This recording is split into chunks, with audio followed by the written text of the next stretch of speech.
Bonjour, je m'appelle Hugo Davesoglu et je vous propose de faire un petit bout de voyage cinématographique ensemble. Il ne s'agit pas d'une énième émission sur le 7e art et son actualité, non. Nous préférons la thématique. Nous allons parler d'une controverse qui va nous mener sur des chemins un petit peu moins balisés. Et je remercie d'ailleurs la librairie du cinéma du Panthéon de nous ouvrir cette porte. Et je vous propose de venir découvrir notre invitée, Moira Chapedelaine-Vautier. Bonjour.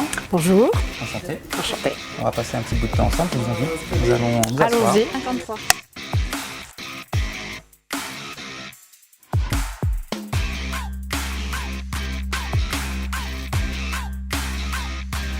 Vous êtes Moira Chapedelaine-Vautier. Vous êtes bretonne de Lorient.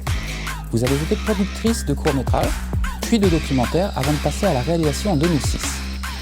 Un documentaire musical en Colombie. En 2011, vous rejoignez la société de production Ciao Film. Bien ça? Bon. Vous avez entamé plusieurs documentaires ambitieux comme Zona Franca de Georgi Lazarevski, Kobe de Christian Sanderger. Désolé, ils ne sont pas faciles leur nom de famille. Non, c'est Sanderger. Sanderegger. Salut et fraternité de Oriane Brun-Moschetti, entre autres. Vous développez plusieurs projets de fiction. Vous vous occupez également du fonds cinématographique de votre père, René Vautier, que vous restaurez avec le concours de la Cinémathèque de Bretagne et de la Cinémathèque française, avec l'intention de les faire vivre sur petit et grand écran.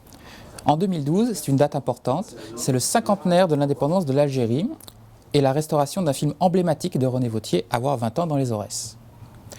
D'ailleurs, vous réalisez avec votre père un film de réflexion, Histoire d'image, image d'histoire. Et d'ailleurs, c'est là-dessus qu'on va commencer. La terminologie du titre nous évoque un peu Godard et Chris Marker. Ça a un lien ? Alors, c'est un titre de René. C'est un titre en fait d'un film qu'il n'avait jamais fait.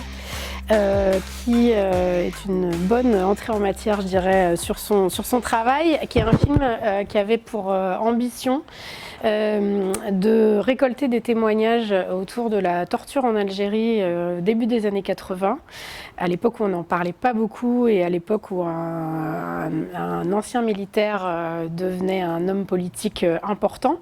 Et du coup, René avait ambitionné de faire, un film qui parlait de ça, et puis surtout un film, parce que bon, ça faisait quand même une vingtaine d'années que la guerre d'Algérie était finie, et il se demandait à quel moment on allait écrire une histoire commune, qui avait toujours été un petit peu son leitmotiv dans son travail entre la France et l'Algérie, c'était de se dire, voilà, on a une plaie béante entre les deux pays, il y a un moment il va falloir que ça rentre dans les livres d'histoire. Et pour que ça rentre dans les livres d'histoire, il faudrait qu'on écrive cette histoire ensemble. Et donc il avait commencé toute une série d'entretiens avec ce projet-là, de faire ce film qui s'appellerait Image d'histoire, histoire d'image. Histoire d'image, image d'histoire. Comme le film n'a jamais eu lieu finalement et que Le Pen est devenu un homme politique très important et de plus en plus important, et que donc du coup ce film-là s'est concentré sur la problématique du lieutenant Le Pen et s'est appelé finalement À propos de l'autre détail. Voilà, et ce film-là était resté un petit peu en chantier. Et c'est vrai que quand on a commencé à travailler sur ce projet, René était déjà très âgé. On s'était dit qu'on aimerait bien faire un film tous les deux. Et puis voilà, le film s'est longtemps appelé Un homme est mort. Moi, j'avais beaucoup de mal à appeler le film comme ça parce que, bref, c'était un peu trop douloureux pour moi à ce moment-là de me projeter là-dedans. Et du coup, je m'étais dit qu'effectivement, histoire d'image, image d'histoire, c'était très bien. Je vais me permettre de parler un petit peu, de résumer un petit peu Avoir 20 ans dans les Aurès. René Vautier, après la guerre d'Algérie, s'était mis à interroger d'anciens militaires sur la guerre d'Algérie. Il accumulait des témoignages, il a voulu en faire quelque chose et il s'est lancé dans la création de ce film. Alors, c'est un film de fiction, mais sur une base très documentaire, qu'il a fait avec très peu de moyens. Il avait extrêmement peu d'aide, même si officiellement on l'avait aidé. On a toujours mis des bâtons dans les roues un peu de René Vautier pour faire ses films. Et donc, il a conçu ce film. Le scénario est une base documentaire. Et donc, là-dessus, c'est là-dessus que je voudrais vous interroger, c'est le rapport entre la fiction et le réel. Est-ce que vous pensez qu'Avoir 20 ans dans les Aurès, donc on suit une troupe de soldats pendant la guerre d'Algérie, dans les Aurès, est-ce que vous pensez que Avoir 20 ans dans les Aurès est un documentaire ou une fiction ? Au au début du film, en fait, ils disent que, ils revendiquent le côté documentaire pour éviter la censure. C'est-à-dire de dire que il y avait au moins 5 personnes qui pouvaient attester, voilà, attester que parfois ça s'était passé comme ça. Ça permettait de contrecarrer ce qu'on pouvait leur dire en disant non, c'est complètement faux, c'est pas du tout ça qui s'est passé pendant la guerre d'Algérie. Donc c'était un petit peu de prendre de tirer la légitimité en fait de la parole qui avait été enregistrée. Donc tirer la légitimité de la réalité pour en faire une fiction. Parce qu'à l'époque où le film est sorti, il y avait encore de la censure. On oublie que la censure ne s'est pas arrêtée après la fin de Gaulle, mais ça a continué justement dans le cinéma. Et d'ailleurs, votre père en a souffert, je crois, toute sa carrière. Oui, donc Afrique 50, c'est ce qu'on nomme maintenant comme étant le premier film anticolonialiste français, mais ce qui est intéressant dans la démarche, c'est qu'il n'est pas du tout parti en se disant qu'il allait faire un film anticolonialiste. Il est parti parce qu'il était sorti très bien classé de la Fémis et qu'on lui a proposé de partir en Afrique pour faire un film à destination des scolaires sur la vraie vie des paysans d'Afrique noire. Et il y allait très candidement, il avait 21 ans, il avait été décoré de la Croix de guerre à 16 ans parce qu'il avait participé à la résistance et libéré la péninsule de Bretagne, enfin le Finistère, une partie du Finistère, près de Quimper. Et donc voilà, il avait une vision du bien, du mal, de ce qu'était... Oui, c'est ça, de ce que devait être l'humanité pour fonctionner, quoi, et les rapports humains pour fonctionner. Et quand il est arrivé en Afrique, il s'est pris une énorme claque parce que il se rendait compte que ce contre quoi il s'était battu, la France le faisait ailleurs, dans les territoires. Il s'est toujours posé des questions d'éthique à chaque fois qu'il faisait un film. D'éthique, de morale, je veux dire, c'était pas aussi simple pour lui, comment dire. Je pense pas qu'il y ait de notion de morale. J'ai l'impression que très souvent ces films ont répondu à une urgence. Et qu'ils étaient conçus un petit peu comme des tracts. En tout cas, alors avoir 20 ans dans les oreilles, c'est un petit peu différent parce que c'est une fiction. Ouais, voilà, c'est une fiction, mais qu'il a quand même fait énormément de documentaires avant ça. Et toujours dans l'idée de témoigner de l'urgence. Il le disait souvent d'ailleurs que ces films c'était des tracts et qu'une fois que la manif était passée, on n'avait plus besoin du tract. Et donc le film était utilisé. La copie était rincée, et une fois que la lutte était finie et qu'il y avait une autre lutte qui avait pris le pas, on était parti sur l'autre lutte, quoi. Il n'avait pas la notion de conservation de ses œuvres, et c'est peut-être aussi pour ça que ces films sont un petit peu rares aujourd'hui. Alors, ces films sont rares pour plein de raisons. Souvent parce qu'ils n'ont pas été diffusés à la télévision. Donc mine de rien, qui est quand même une vraie mémoire. L'INA fait ce travail-là aussi de conservation, exactement. Comme ces films n'ont jamais été diffusés en télé, n'ont jamais été conservés à l'INA. Ces films, certains ont été censurés. Donc là, par exemple, moi je travaille à la restauration des films. Je ne peux restaurer que les films qui ont eu des numéros de visa, avec le concours du CNC. Donc le CNC qui est vraiment un partenaire absolument extraordinaire pour moi parce qu'ils font un soutien, ils soutiennent énormément tous. Oui, disons que je dépose des dossiers, ils me soutiennent à chaque fois, ils ont envie que ce patrimoine cinématographique, ce cinéma un petit peu d'un autre genre, soit conservé, existe, soit visible. Vraiment, c'est des partenaires super. Mais la limite de leur action, c'est qu'ils ne peuvent aider que des films qui ont des numéros de visa, donc des films non censurés, donc des films qui à l'époque sont passés par la commission de censure et qui ont été acceptés. Or moi j'ai un certain nombre de films pour lesquels le passage en commission de censure n'a pas eu lieu, ou alors les films ont été clairement censurés.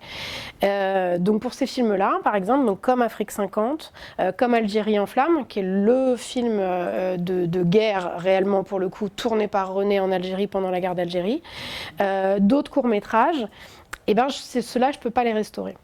Et à l'époque où on en avait parlé avec René, je lui avais dit, maintenant, évidemment, si on les passe maintenant au visa, évidemment qu'on aura le numéro de visa, on n'a qu'à faire ça. Et lui m'avait dit, certainement pas. Je ne vois pas pourquoi. Enfin, ça raconte quelque chose aussi, en fait, d'avoir... Non, ça raconte quelque chose d'un film, de savoir que le film n'a pas de numéro de visa, c'est-à-dire que ce film, officiellement, n'existe pas. Et pourtant, Afrique 50, 70 ans après, voilà. 70 ans après, il existe toujours, il est toujours diffusé, il a toujours un écho et un impact, et pourtant c'est un film qu'on a essayé qui officiellement n'existe pas, exactement. Qu'est-ce qui fait l'identité d'un film, en fait? C'est ça aussi que ça pose. Est-ce que c'est le visa ou est-ce que c'est l'auteur du film? Disons que, en tout cas, ce que je sais, c'est que dans les films de René, il y a le film et puis il y a l'histoire du film. Voilà. Et que l'histoire du film, parfois, est tout aussi intéressante que le film lui-même. Ça, c'est vraiment quelque chose que... Voilà, c'est pour ça que c'est des films qui sont hyper intéressants à revoir en salle quand ils sont suivis d'un débat derrière, ou voilà, c'est parce que il y a 100 choses à raconter en fait sur ces films, quoi. Il y a vraiment, ils sont tous liés les uns aux autres, plus ou moins. Ils ont tous, ils lui ont tous, parce que évidemment, c'est une histoire qui est tellement complexe finalement, la guerre d'Algérie, que et c'est aussi pour ça que c'est important d'avoir des témoignages multiples. C'est parce qu'il n'y a pas une histoire de la guerre d'Algérie, il y a des histoires de la guerre d'Algérie. De ça, il faut arriver à sortir une histoire officielle et si possible une histoire officielle dans laquelle les deux parties se rencontrent. Nous allons lancer la controverse. Dans ce bocal, il y a 10 mots. Je lis l'indépendance. Alors, laquelle d'indépendance?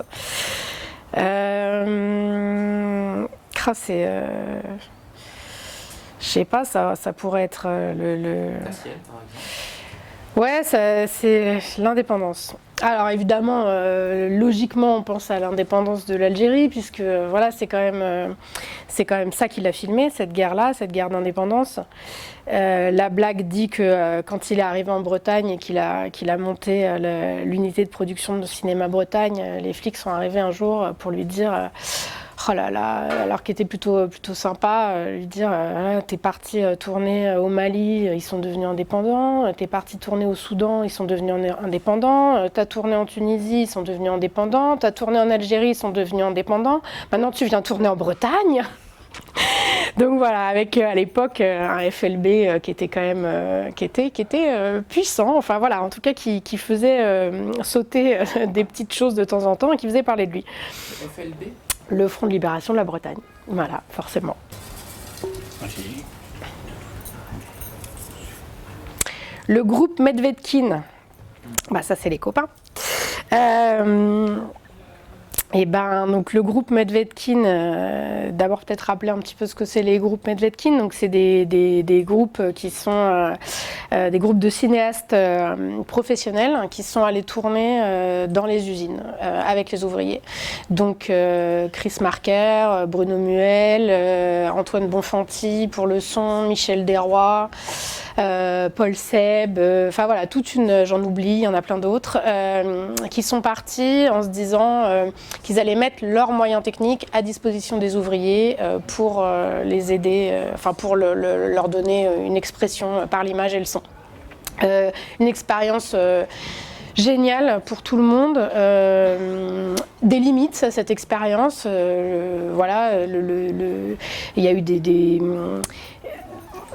déjà il y a eu 2 groupes dans les groupes Medvedkin, mais parce qu'il y avait plusieurs usines, il y avait Sochaux et Besançon, et puis des films hyper innovants pour l'époque, des paroles qu'on n'a jamais entendues. Enfin moi ça a été quand j'ai découvert ces films, ça a été une vraie claque cinématographique, et en particulier un qui est pas forcément très connu, qui est Lettre à mon ami Paul Seb, qui est un film génial avec Antoine Bonfanti, qui était un ingénieur du son absolument exceptionnel, qui a été le camarade de René sur tous ses films dès qu'il pouvait.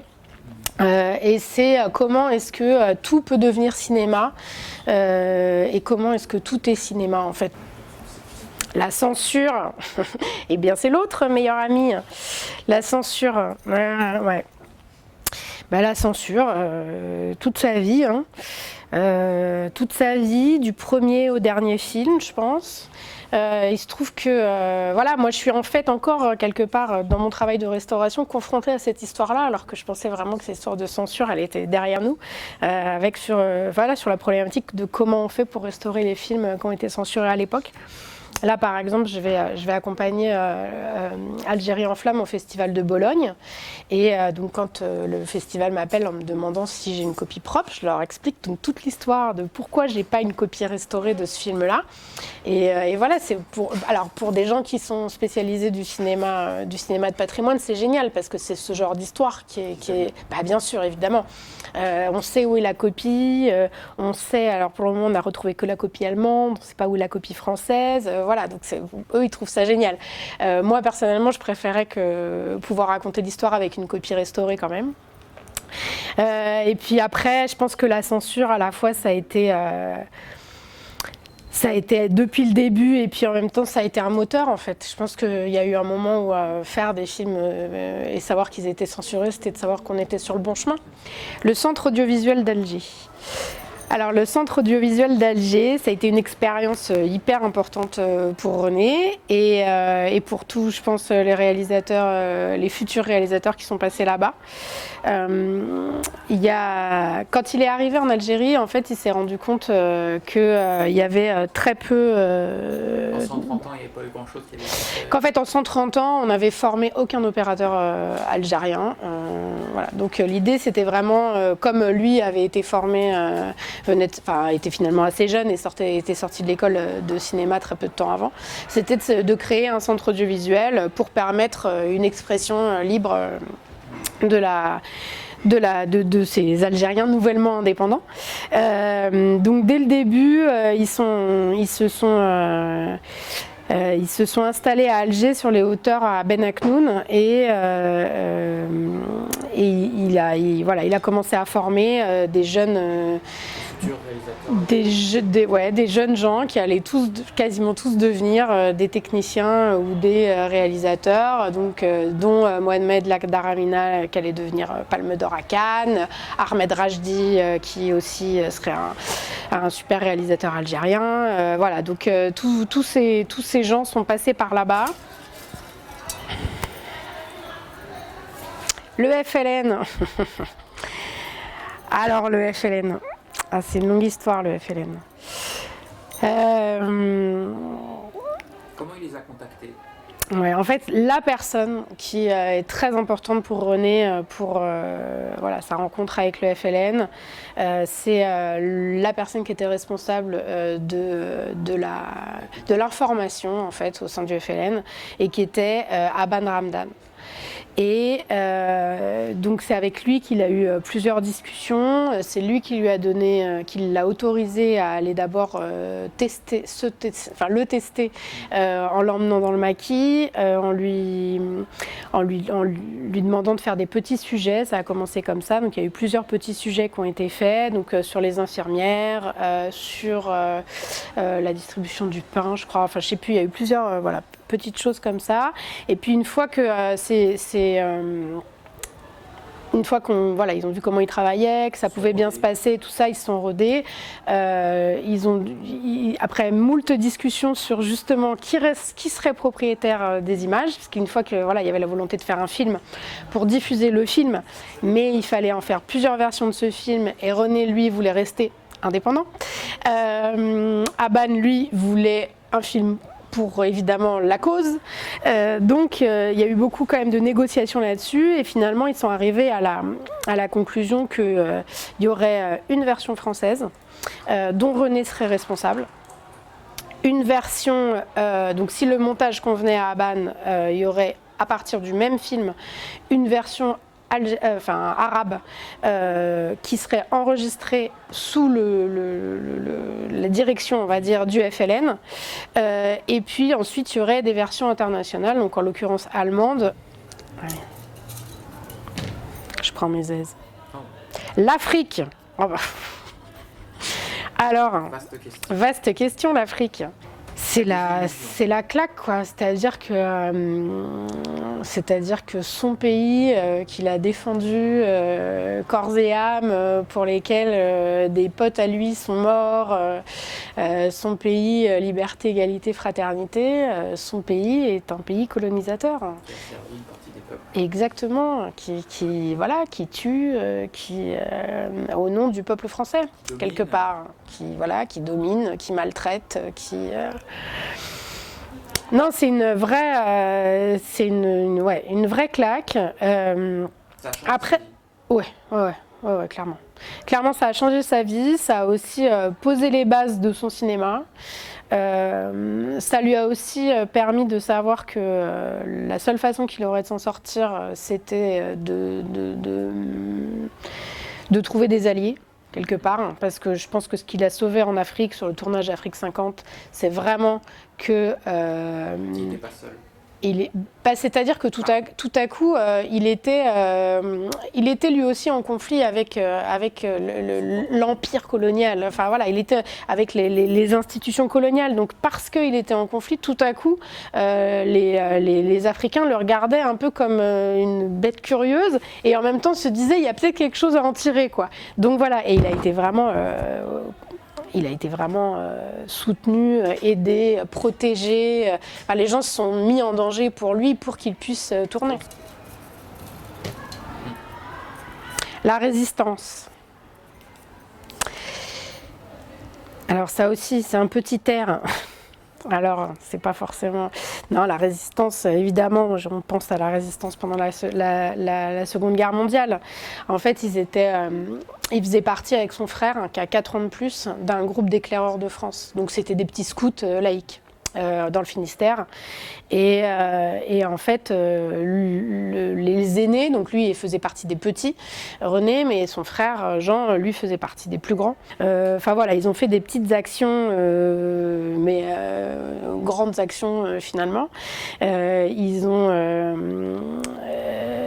étaient un petit groupe de copains très soudés. Je pense qu'ils ne se rendaient pas vraiment compte du danger jusqu'à ce qu'il y ait les premiers morts, quoi.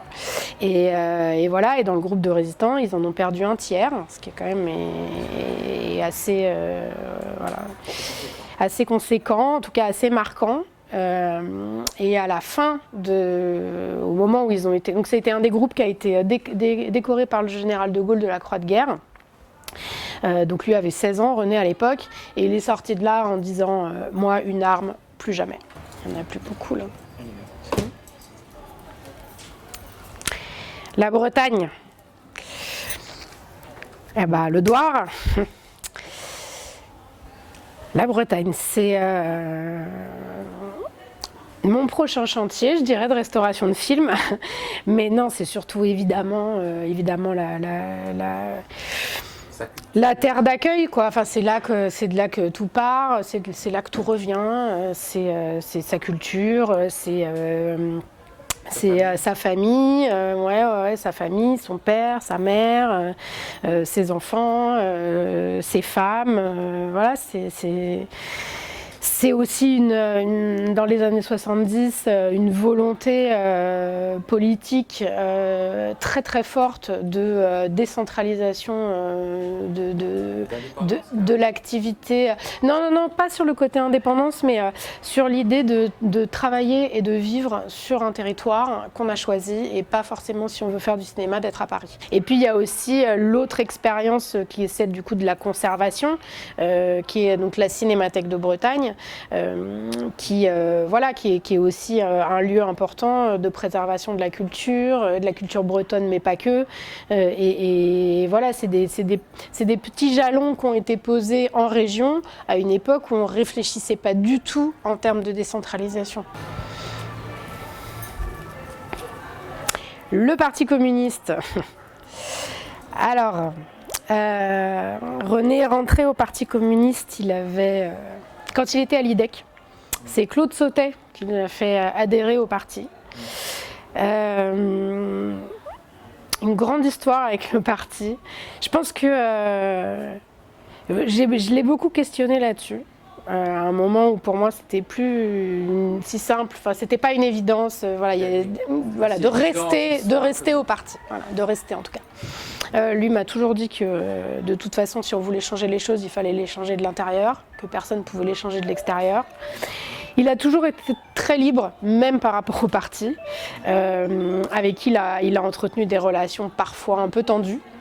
Et la plus tendue étant quand il est parti en Algérie. puisqu'il a donné, c'est-à-dire on lui a demandé de déposer sa carte avant de partir, puisqu'à l'époque, exactement, il ne pouvait pas y avoir un militant communiste qui partait. Et puis que la position du parti n'était pas si claire que ça dès le début. Voilà. Donc il y a eu quand même plusieurs fois des moments de friction. Et en même temps, je pense que profondément, je sais pas ce que. Je sais pas si c'était communiste, humaniste, je sais pas en fait exactement ce que c'était l'idée, mais la chose qu'il disait, c'est que voilà, il était persuadé que c'était les idées communistes qui feraient que le monde deviendrait meilleur. Voilà. Et donc la dernière, l'esthétisme politique. Voilà. Vous avez 4 heures. Oui, c'est ça, c'est exactement ça. L'esthétisme politique. Ah, mais par où je commence, quoi. Je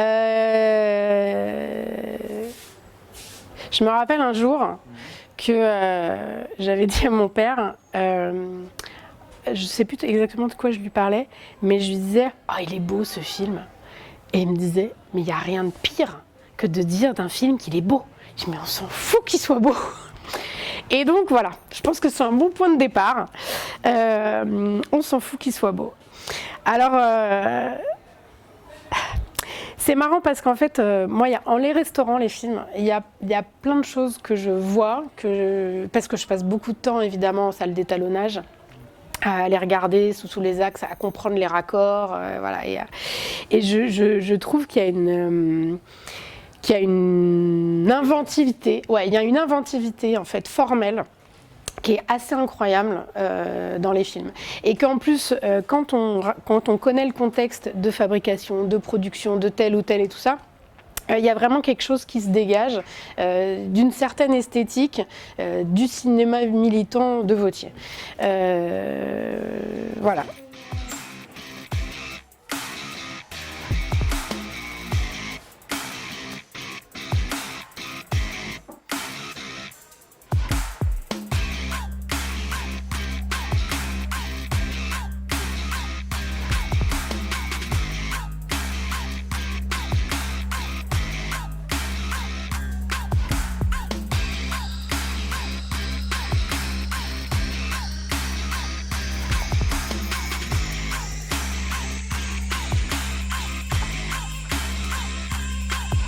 Parce que quand même, la dernière fois qu'avoir 20 ans dans les oreilles, ça a été programmé.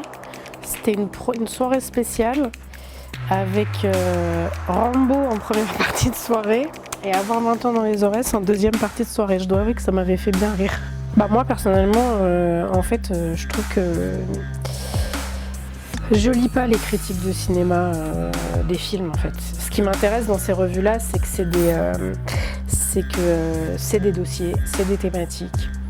C'est des points de vue, c'est documenté, c'est structuré, c'est lié à la société en fait et à l'évolution de la société. Il y aurait plein de choses, par exemple cette thématique-là, la cinéma militant, je pense qu'on peut en refaire un aujourd'hui. Cinéma de l'émigration, je pense qu'on pourrait faire, et je dirais même que ce serait presque hyper intéressant tous les 10 ans d'avoir ce même genre de thématique qui serait repris pour voir comment évoluent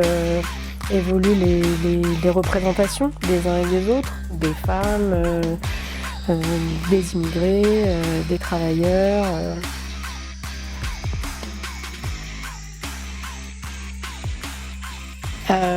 Mon film préféré, c'est hyper dur de répondre à cette question, donc je vais dire ma première claque cinématographique d'adolescente qui s'appelle Au nom du père. Après c'est un petit peu bizarre de répondre ça après avoir fait 1 heure d'entretien sur son père, mais enfin bon, c'est pas grave, en termes psychanalytiques on verra ça plus tard, qui est un film de Jim Sheridan sur une erreur judiciaire et qui est un film, voilà, je sais pas, je devais avoir peut-être 16-17 ans quand j'ai vu ce film et je me suis dit que le cinéma pouvait encore changer les choses. Le nanar que vous visionnez en cachette. Bon, alors ça, grand débat. Qu'est-ce qu'un nanar, hein? Donc le nanar que je visionne en cachette, bon alors moi spontanément j'aurais répondu Evil Dead, mais on m'a dit que c'était pas un nanar, donc je ne sais pas, voilà, je vais mettre ça quand même, tant pis, je me ferai peut-être des ennemis pour la vie, mais c'est pas grave. Votre comédien favori? Mon comédien favori, je dirais Sidney Poitier pour tout ce qu'il représente. Votre comédienne favorite? Jeanne Moreau, surtout pour sa voix et ce que ça me rappelle. Votre musique de film favorite? Alors ma musique de film favorite, celle que j'ai écoutée en boucle pendant des mois, c'est la bande originale de Ghost Dog. Une petite vocalise? Ah non, pas du tout. Par contre, je reconnais les morceaux à la première note, mais alors je suis incapable de la vocaliser. Une réplique qui fait mouche? Une réplique qui fait mouche. Bon, alors le vrai film culte que j'ai regardé le plus, je pense, et en particulier avec ma mère, hein, c'est Le Père Noël est une ordure. Donc ce sera évidemment une citation du Père Noël est une ordure, qui pourrait être, j'en ai deux, évidemment, je ne vous jette pas la pierre, Pierre, mais j'étais à deux doigts de m'agacer.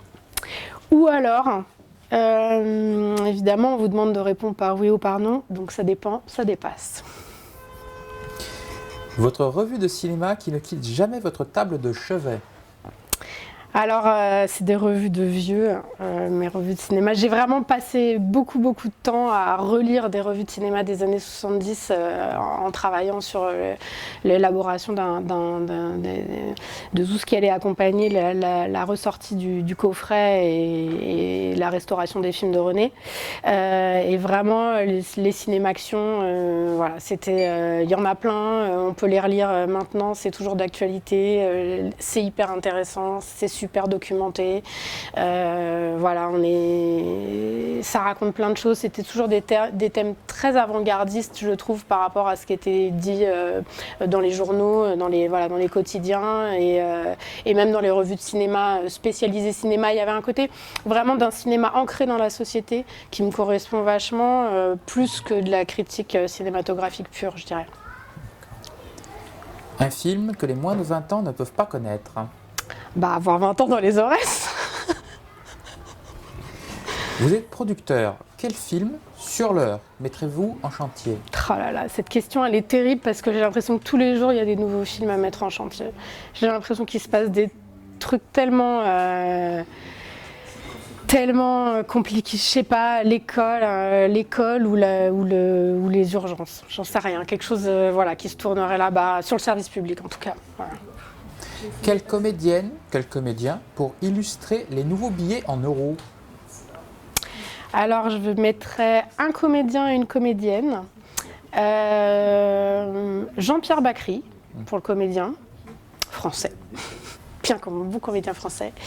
Et Adèle Haenel, pour sa sortie remarquée et ce qu'elle a fait comme bien aux femmes dans le cinéma. Êtes-vous nostalgique des films en noir et blanc?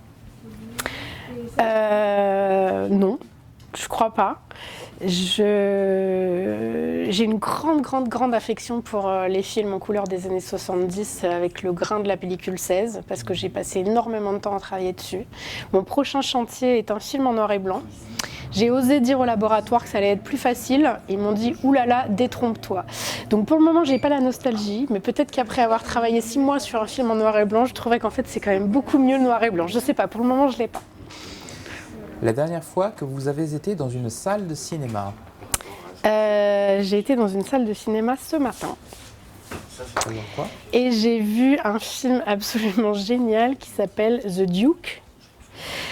Qui est sorti, qui a dû sortir après un Covid, après un confinement, j'en sais rien. En tout cas, j'étais passée à côté de ce film. C'est une comédie anglaise assez jubilatoire sur l'histoire vraie, a priori, d'un vieux monsieur qui va voler un tableau pour redistribuer l'argent aux gens. Enfin bref, c'est très rocambolesque, comédie anglaise, humour anglais, c'est parfait, des histoires de petits vieux qui veulent changer le monde. Moi, j'adore. Aimez-vous les films de genre? Et si oui, le dernier qui vous a scotché au fauteuil? J'ai vu un film aussi qui m'a scotché, voilà, mais je ne saurais pas le classifier, donc est-ce que ça rentre dans la catégorie film de genre, j'en sais rien, qui est sorti l'année dernière, qui s'appelle Orange Sanguine, qui est un film complètement hallucinant, un film français. Franchement, j'ai trouvé ce film absolument génial. Après, il n'est pas dans un genre particulier, donc voilà. Et puis, il y a un film pour lequel j'ai une affection particulière, qui est un film sur lequel j'ai travaillé, qui est un film de genre, en tout cas, c'était comme ça qu'on le qualifiait à l'époque, d'un réalisateur argentin pour lequel on a fabriqué un monstre. Donc, il y avait un monstre. Et qui s'appelle Muere Monstro Muere, qui est un film de Alejandro Fadel, qu'on a eu la chance de pouvoir projeter à Cannes dans une magnifique projection. Et en fait, on a fabriqué le monstre en France et on est parti avec le monstre en tournage. Et donc on est parti avec toute une équipe française et 9 caisses.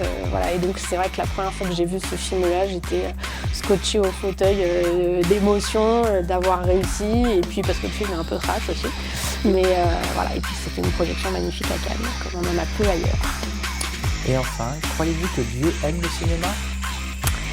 Est-ce que le cinéma aime Dieu? Une autre façon de se poser la question. Franchement, j'en ai aucune idée. Mais on se parle pas beaucoup avec Dieu, donc il m'a jamais parlé de ça.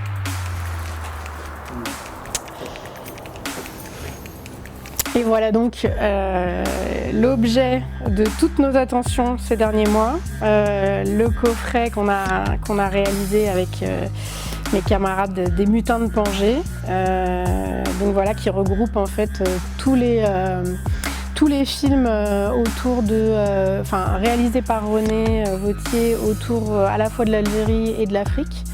On a essayé vraiment d'être le plus large possible dans ce coffret qui s'appelle donc René Vauthier anticolonialiste. Et comme je le disais dans l'entretien, en fait, il y a vraiment deux choses qui sont très importantes. C'est à la fois les films, qui sont donc là-dedans, et puis l'histoire autour des films. C'est moi là-dessus que j'ai beaucoup travaillé, qui est donc un livret qui fait beaucoup de pages, 180 pages, quelque chose comme ça, et qui raconte un peu le contexte en fait autour de chacun des films. Et c'est un petit concentré de beaucoup de textes écrits par René que j'ai retrouvé dans ses archives personnelles. Il y a des petits documents. On essaye un petit peu de contextualiser, de raconter ce qui s'est passé entre 1950, donc le premier film Afrique 50, jusqu'à on va dire la fin des années 80, qui sont le moment où les archives de René ont été détruites et où il a eu un procès avec Jean-Marie Le Pen pour avoir dit ce que maintenant tout le monde sait, à savoir que M. Le Pen a torturé pendant qu'il était sous l'uniforme français. J'ai fait un énorme travail de récupération des archives de René, des archives personnelles, qui étaient un petit peu à droite à gauche, des photos de tournage aussi. J'ai récupéré des choses des extraits de scénarios et tout ça que j'ai retrouvé dans des vieilles malles. J'ai retrouvé la lettre aussi que après la grève de la faim que le ministre des Affaires culturelles avait envoyée. Enfin voilà, j'ai retrouvé des choses qu'on a essayé de mettre en valeur, on va dire, le plus possible au sein de ce petit fascicule qui finalement presque pourrait être un livre de manière autonome, quoi. Enfin, en tout cas, c'est comme ça que moi je l'ai pensé, parce que j'avais vraiment besoin de... Ça pouvait pas être juste un livret. Il fallait que... En fait, j'ai énormément cherché, et une fois que j'ai trouvé la matière, je savais plus comment ne pas la faire figurer dedans, quoi. Donc on était parti sur l'idée peut-être d'un fascicule plus petit. Et plus j'avançais et plus je disais à Olivier et à Olivier Hazam et à Laure que en fait je pouvais pas faire moins. Donc voilà, donc on est parti là-dessus. Ils m'ont vraiment suivi parce que je pense que aussi ils aiment faire les choses à fond et là on a vraiment un objet qui est très complet. Je pense en plus c'est un livre qui se lit assez bien, on a vraiment aussi voulu au maximum utiliser des textes de René, donc qui n'est pas forcément un très grand analyste de sa propre œuvre, mais en revanche qui est un super conteur, qui raconte vraiment hyper bien toutes ces anecdotes de tournages divers et variés, et en particulier de tournage en Afrique. Et puis voilà, on a quand même pris quelques textes de spécialistes, entre guillemets, pour un peu contextualiser les choses. Et puis voilà, je suis assez contente.